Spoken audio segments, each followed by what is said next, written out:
Foxtail Brigade's album title, Foxtail's Brigades. So they did this one back in 2016, and at least this is just going by Spotify. They didn't do it until the Red album this year. Yeah. Really? So COVID happened, and also Anton and Laura are married, and they had a baby. Oh, okay. So that totally makes sense. yeah, took a little bit of Children time. ruin everything. Like, there's stuff from the Red album that they Birdies played at people. the show that I went to in like 2017. So like Oh, they've that's been cool. working on that Okay. album. Oh, wow. Yeah, that was the year after this one came Yeah. out. Dang, that's cool. Yeah. I need to listen to. I want to go back and listen to the weirdness in quotes, but I want to go through their discography here.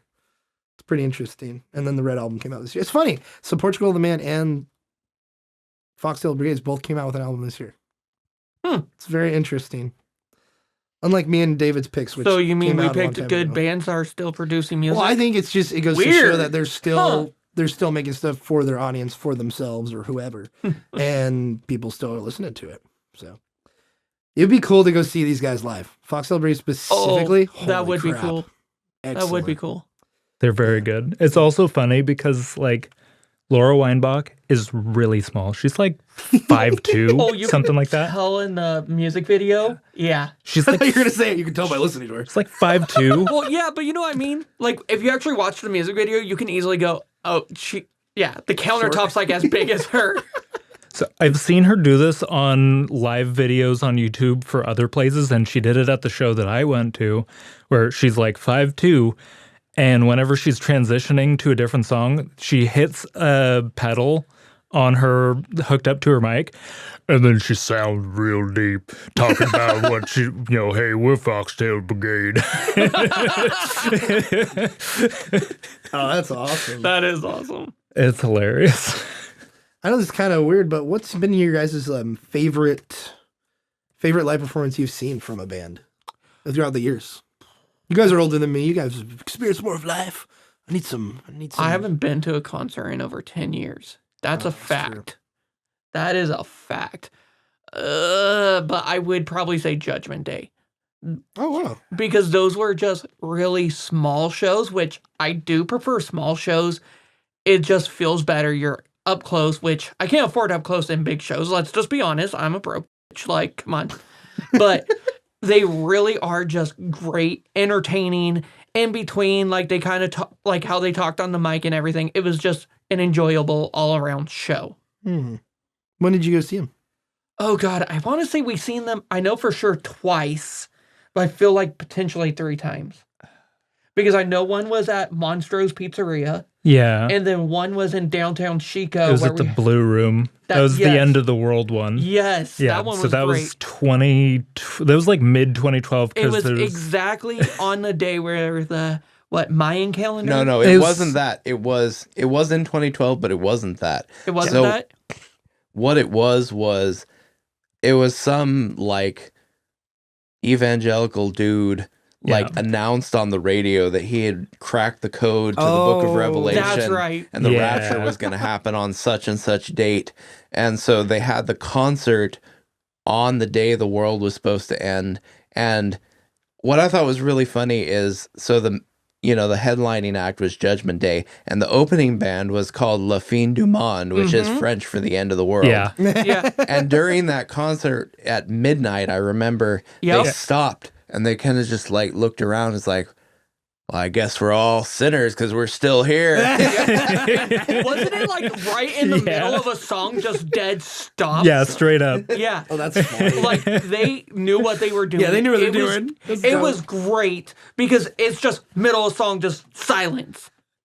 Yeah. Oh, That's awesome. yeah. So Judgment Day, they're on Spotify. On Spotify, you 'Cause have there's to only, be like, 2 careful albums here. because there's like two There's 2 of different them, yeah. bands. There's one with a hyphen and one without. There's 2 different bands that both share the Judgment Day thing. What you would be looking for, I know Polar Shift is on there. That's not the Yeah, one. I know I it's can not. already I'm tell. looking at it. I'm like, this is not them. Yeah, the 2 guys here. Yeah, So here they are. Polar Shift is an album from them. If Peacock's Pink Monsters That's is it. on That's there, right there. Yep, found them. All right, cool. yeah, Okay. But anyway, then what were you that's saying? also. So, I found Polish Shift and then Circumcision of the Martyr. Yeah, that's not them. That sounds like that's my life. That's the other band. So there's like a weird actual metal band that also named themselves Judgment Day, and for whatever reason, they're like both mashed into the same artist on Spotify. It's kind of silly and dumb. Yeah, I was just looking at the list, and there was one with a hyphen and one without. The one with a hyphen is like just, oh man, the artistry is just like, it looked like what the songs are titled in the Judgment Day we're talking about is basically their artwork album is. Yeah. Near Death Experience. Yeah, all this kind of stuff. So anyway. Okay, cool. What's that song? Clouds of Mordor? Nerd. Any connection? No. Nah. No, You not know that I'm what? aware of. Speaking of Speaking Anton Patzner, you know what I really love is his non-distorted Judgment Day work. It's so good.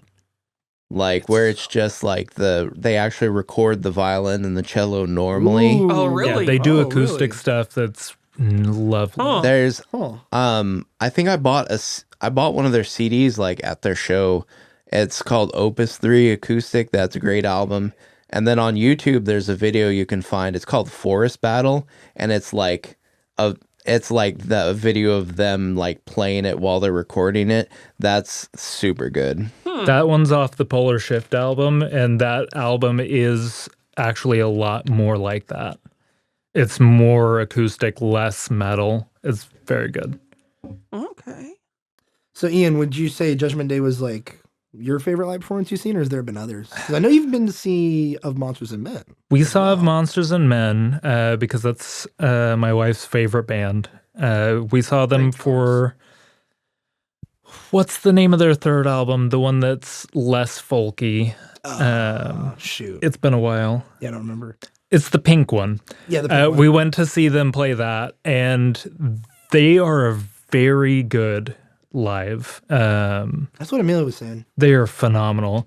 They played like the main hit off of that album, and that was their opener. We were pretty sure that they were like playing like a recording or something, and then there was just like the tiniest little difference between the singer's voice and in the live Fever Dreams, the one you're talking Fever about. Dreams, yeah.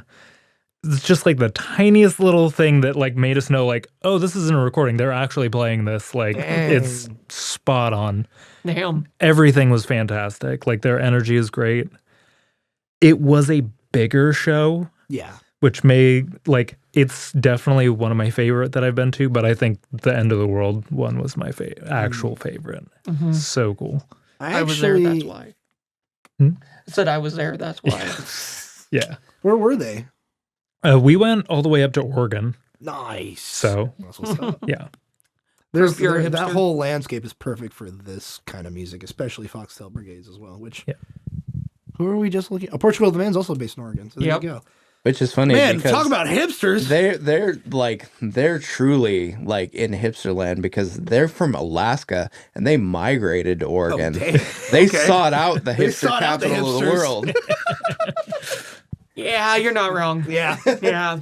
Speaking of hipsters, David, what's been your favorite band you've seen live performance? I don't know if I could even say like there have been ones that I've seen that have been memorable for different reasons.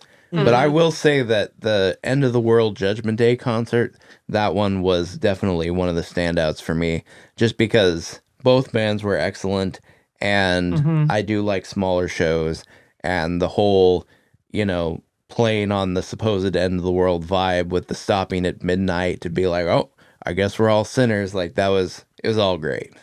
So what we're hearing, you guys, is if you've never been to a small show, go to a small show. Yeah. They are a lot better. Yeah, we went to, we took the youth group to I think it was Joshua Fest. I think it was 2018. We took the whole youth group to it, and there was it's basically like a Christian Woodstock where you camp and you go in to see all the different bands at different times. And there was some small, really tiny bands there that had 12 fans. And we went to go see them, and we're like, oh, these guys are dope. And there was a band that was called the Cardboard Boyz with a Z. And it was literally a bunch of teenagers who got together and did a garage band for a year and a half. And that was it. That's all, as long as it took, just in high school. And they did one little album, and that was it. And I think they covered I don't know, Dave Matthews songs or something crazy, something weird like that. Anyway, they played it live, and then it was just a really funny, cute like experience. And because it was 2018, a bunch of people had Switches. So afterward, we went to like the gift shop of of Joshua Fest, and we played Mario Kart together with 4 different Switches, and it was really fun. It was a fun experience. But yeah, there was like a bunch of just tiny bands there, lots of Christian metal. Holy crap, a lot of Christian. I metal. will say, like, I would say then like Warped Tour also when we went, because Warped Tour back in the day was so different than now, was also great. But those types of like experiences are hard to judge versus just seeing a band, because those you're going to see some bands you love. You're going to see some bands that are garbage. Yeah. But the whole thing is just entertaining because no matter what, you can get all sorts of different things. So when talking about those experiences, it's hard to compete with. So I'd usually leave those out on that question. Yeah, no, I'm not saying that's like my choice, but it's just a funny experience. I would say we got to see Skillet probably like back in like 2013. Okay. It was right after, it was 2013. I remember seeing him live. It was at one of those $10 concerts. But we got to see freaking Skillet, and it was a show. It was so dope, so awesome. I would say that'd be my choice. There's been others, like Ren Collective's always fun to go see live, even at small little churches you go see. But I would say it's Skillet or something. I've only been to like, those kind of concerts, like the smaller ones. Lame. Yeah, the lame ones. Yeah. But like even like finding like just a random local person in a bar and seeing what their stuff and what they're putting out there, like just go and see. I think seeking out local community stuff, and I mean, especially in the area we're in, you have a lot of options. There's quite a bit. There really is. Chico has a bunch going on almost any day of the week, especially when college kids are in town. Going to Reading really isn't that far, and there's a bunch. And if you really want to, SAC's right there. Don't go to SAC, but it is right there. It's right there. Yeah, me and Lexi, Butte College has their like jazz club, or the orchestra they do, and the guy who leads it does such a really good job like every year with his class. And we went to go see like a jazz show that they put on with like a special pianist he brought in that he's friends with. That's pretty notable. Can't remember their name, but I don't follow jazz. But we went to go see it last year, I believe. And it was a super fun time. It was like, it was $20-25 to get in, and it was just a small little theater. And they did a really good job. These kids, like, the dude on the saxophone, he had a solo part. Man, he was eating it up. He was like, he was eating that scenery up, but he was killing it too. So just even local stuff like that. Like if you're, it's out there, you just got to go look for it.